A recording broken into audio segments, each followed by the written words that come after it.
नमस्कार, आप सबका स्वागत है। आज मैं उस बात की चर्चा करना चाहता हूँ कि दुनिया की सबसे अहम बात है और वो है विश्वास। चाहे पढ़ाई के क्षेत्र हो, उद्योग का क्षेत्र हो, कोई भी क्षेत्र हो, मेडिकल हो, इंजीनियरिंग हो, साइंटिस्ट की बात हो, कि अगर विश्वास नहीं है तो कोई काम नहीं होना है कि हम जीतेंगे। आपका हार्मोन यदि पॉजिटिव है तो हर काम, कठिन से कठिन काम सरल हो जाता है, केवल विश्वास पर है। आपको विश्वास की वो बात बताना चाहूँगा।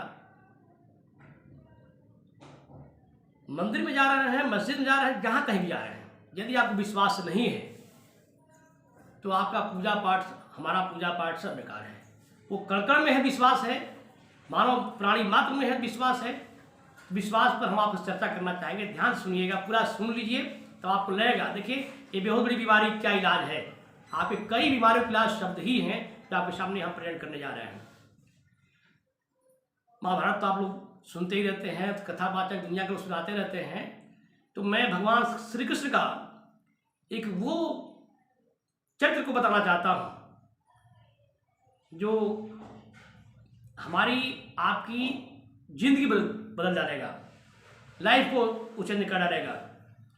जो केवल ढकोसला में, विश्वास में, पाखंड में जी रहे हैं, उनका जो बुद्धि बंद करा देगा। जो जनता को, लोगों को केवल ठगने लूटने की बात करते हैं, केवल अपनी बात बोलते हैं, उनका बोली बंद कर देगा। तो देखिए बात क्या है, क्या विश्वास है। कहीं जाना नहीं है तो भगवान जो भी है शक्ति इसी में है। एक बार महाभारत चल ही रहा था।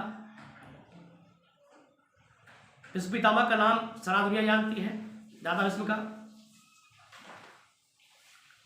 उन पर आरोप ये लग गया, युद्ध में, महाभारत का युद्ध चल रहा था, महाभारत हो रहा था, तो आरोप लगा कि भाई ये तो पक्ष ले रहे हैं पांडवों का। दुर्योधन, शकुनी और लोगों ने आरोप लगाया और दादा भीष्म ने प्रतिज्ञा कर लिया कि चलो भैया ठीक है, हमारे पर आरोप लग रहा है, मैं कल पांडवों को इस पृथ्वी से विहीन कर डालूंगा। कल पांडव मारे जाएंगे। अब युद्ध किस पर था? पूरा युद्ध डिपेंड था अर्जुन पर, यानी अर्जुन कल मारा जाएगा। भीष्म प्रतिज्ञा दुनिया जानती है, लोग कहते हैं भीष्म प्रतिज्ञा किया, ऐसा काम किया। तो भीष्म का प्रतिज्ञा हो गया कि कल अर्जुन मारा जाएगा। चारों तरफ बन फायर हो गई, फैल गई कि कल का अर्जुन का अंत है, क्योंकि दादा भीष्म ने प्रतिज्ञा किया है। ध्यान सुनिएगा, सारी बातें हो गई। धर्मराज युधिष्ठिर, भाई और उनके शुभचिंतक सारे लोग बहुत दुखी हो गए कि कल अर्जुन को मरना ही है, क्योंकि दादा भीष्म की प्रतिज्ञा है। भीष्म प्रतिज्ञा मिथल नहीं होती है, असफल नहीं होती है। सारी बातें हो गई। समय कटता गया, शाम रात की समय चल रहा था, सब लोग अपने शिविर में जा रहे थे, नींद किसी को नहीं आ रही थी। युधिष्ठिर परेशान थे, खोजे नहीं भगवान श्री कृष्ण की वो है कहाँ। भाई बड़े भैया थे, आदेश आया, युधिष्ठिर बड़े थे, बुआ का जानते हैं कि बुआ के लड़के थे लोग, भाई का रिश्ता था। ये लोग जाते हैं, मिलते हैं भगवान श्री कृष्ण से।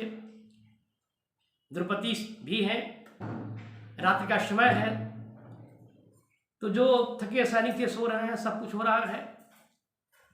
तो जब जाते हैं भगवान श्री कृष्ण के पास, तो ये चार लोग जाते हैं, द्रौपदी भी जाती हैं।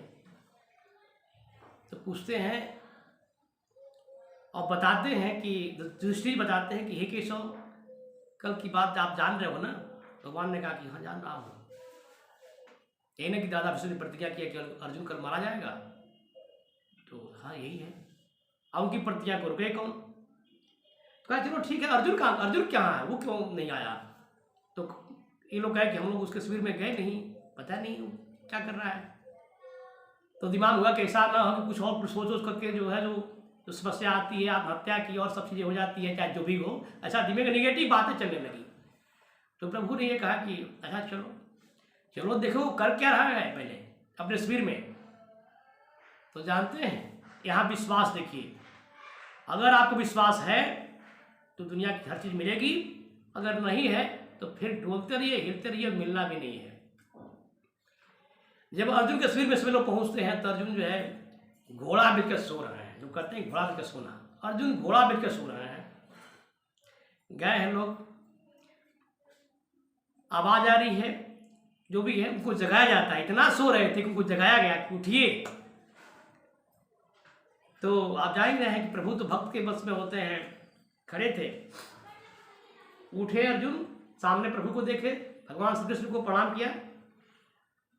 तो सुदर्शन चक्रधारी ने ये पूछा कि पार्थ, तुम सो रहे हो इतनी गाढ़ी निद्रा में? तो कहते और नहीं तो क्या करूं? अरे कल क्या होने वाला तुमको पता है?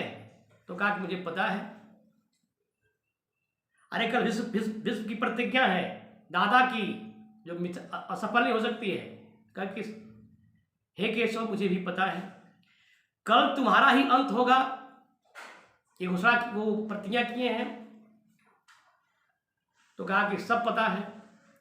तो भगवान श्री कृष्ण ने कहा कि बड़ी आश्चर्य की बात है कि जब तुमको पता है कि मैं कल मर जाऊंगा, अब मरने वाले आदमी का इतना नहीं जाती है क्या? ये तुम सो रहे हो, इतनी गाढ़ी निद्रा में सो रहे हो। तो ध्यान दीजिएगा अर्जुन ने क्या जवाब दिया। कहा कि हे केशव, हमको पता है कि कल क्या होने वाला है। आज रात की अधरात्रि हो रही है और आप आ रहे हो। तो कहा कि हमको ये बता दो, इसके लिए स्वयं नारायण जग रहा हो, इस रात्रि में भगवान जग रहे हो, पूरी सृष्टि का कर्ता धर्ता जग रहा हो, और वो आ जाए। तो जब स्वयं नारायण जग रहे हैं, आप जग रहे हो, तो उसको मारने वाले संसार में कौन पैदा हो गया है? सोचिए।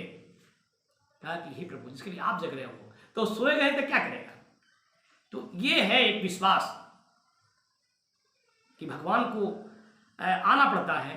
तो यदि हमारा विश्वास कहीं अटल है, चाहे स्टूडेंट हो, चाहे किसी क्षेत्र की बात मैं कह रहा हूँ, तो आपको कहीं जाने की जरूरत नहीं है।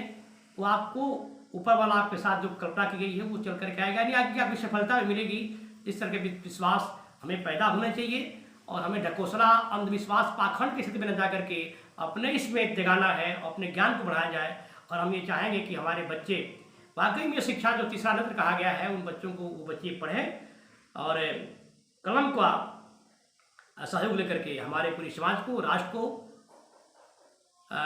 परिवार को आगे बढ़ाएं और विश्वास साथ उनकी सफलता हो, कि हम चाहेंगे।